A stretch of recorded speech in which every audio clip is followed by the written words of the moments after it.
امتى اخر مرة قررت تتعلم حاجة من الصفر؟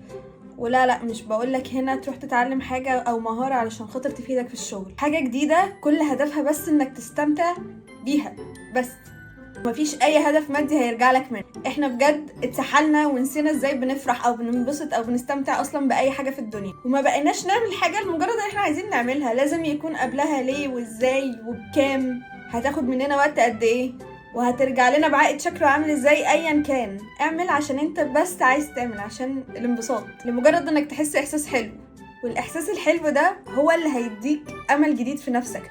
لا سعيك اكتر في الشغل ولا انك تسحل نفسك اكتر ولا اي حاجة، بجد هيديك امل في نفسك وفي الحياة، وهيحسسك ان عادي ممكن نبدأ من الصفر. روح ابدأ حاجة from scratch وما تسألش هتوصل لإيه فيها، ما تدورش على مغزى من ورا انك تروح تتعلم الحاجة دي. من كام شهر انا قررت اروح اتعلم لعبة جديدة، وبالنسبة لواحدة كانت بتلعب وكانت شاطرة قوي في لعبتها، فانها تروح تدور على لعبة تانية جديدة تبدأ فيها شبه خيانة كده لو انا بكون لعبتي الأصلية. فدي بتبقى تقيلة على القلب قوي. انا رحت لعبت كرة سرعة لمدة شهرين، والاحساس اللي جالي في اول وتالت وخامس تمرينة بجد احساس ما يتوصفش، وكل احساس فيهم مختلف عن التاني. اول يوم انا كنت مكسوفة عشان انا تقريبا كنت اكبر واحدة بالنسبة للناس اللي لسه بتبتدي، الناس الكبار وناس بيلعبوا من صغرهم، انا الوحيدة اللي في السن ده ولسه ببتدي. بس كنت مبسوطة بحاجة حصلتش من سنين، اني مش شاطرة، مش مسؤولة، مش عارفة، ومفيش اي ضغط عليا من اي نوع. لسه مش عارفة امسك المضرب، مش عارفة امسك الكورة نفسها، خايفة من الكورة.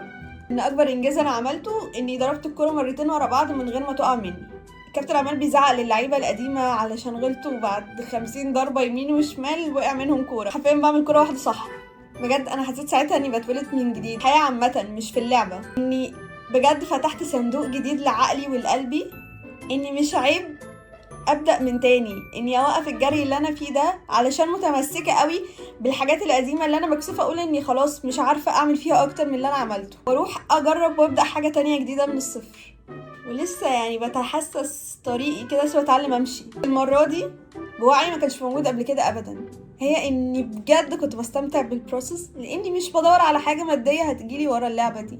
تالت تمرينه بدات اعرف اضرب، اجيب عدد كمان وبتاع ومش عارف ايه، وكانت اول مره ما العبش سولو. اللي بيلعب كره سرعه عارف ان في سولو وفي ان حد يكون قدامي الناحيه التانية. وبجد انا اليوم ده اتاكدت مليون المية ان انا طول عمري متعتي في الكومبيتنج، في ان يكون في حد واقف قصادي الناحيه التانية وان احنا بنلعب قصاد بعض، دي اكبر بوت عليا في الحياه. التمرينه بقى كنت غبت يوم، واكشلي التمرينه وحشتني بغباء، كنت اللي هو ايدي بتاكلني، انا عايزه اضرب وعايزه اروح العب وعايزه اتمرن حالا.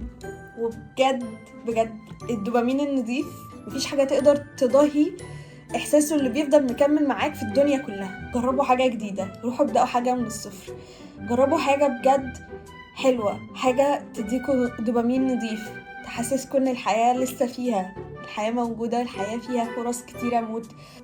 مش عارفه بجد، انا دي من اجمل التجارب وهكررها تاني في حاجات تانية، وهدخل حاجات تانية في حياتي انا عمري ما كنت خيالة اني ممكن اجربها. بس ليه لا، اصل بجد الدنيا ما فيهاش عشان نخاف من التجربة او نفضل متمسكين بحاجات خلاص مش هي، خلاص هي خلصت هنا، او هي خلاص ده اخرها معانا.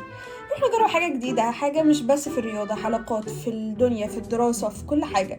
لو قدامك فرصة النهاردة تجرب حاجة، بكرة هتروح تجربها بس هتكون خسرت يوم زيادة في حياتك كان ممكن تأثر فيه وتنبسط اكتر. فبجد ما تقعدش تحسبها كتير، وما تدورش على حاجة يكون ليها عائد مادي وبس، دور على حاجة بجد ترجع لك روحك لمكانها بس. وهنا دين ألفا زي your guide and comfort space. باي.